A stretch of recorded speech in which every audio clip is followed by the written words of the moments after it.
ঢাকা ১৮ আসনের বিএনপির প্রার্থী এস এম জাহাঙ্গীর হোসেন বিপুল ভোটে জয়লাভ করায় এনসিপির প্রার্থী আরিফুল ইসলাম শুভেচ্ছা বিনিময় করতে আসেন।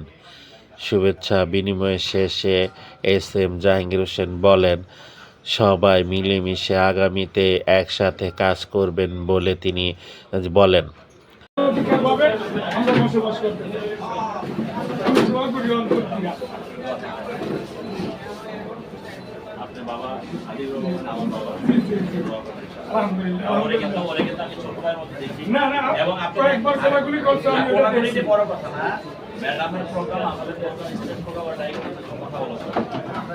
আমি কিন্তু স্টেজে বক্তব্য আমি ওকে দেওয়ার চেষ্টা করি,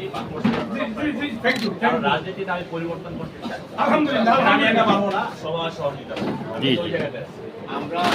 আমরা যখন যোগ দিয়েছিলাম তখন মেজু ভাই সবচেয়ে জানে আমার রাজনীতির স্টাইল আলাদা স্টাইল। Thank you. আলহামদুলিল্লাহ, আল্লাহ পাক তোমাদের সহায় হবে, সকলের জন্য আমার দোয়া এবং সবাই মিলেমিশে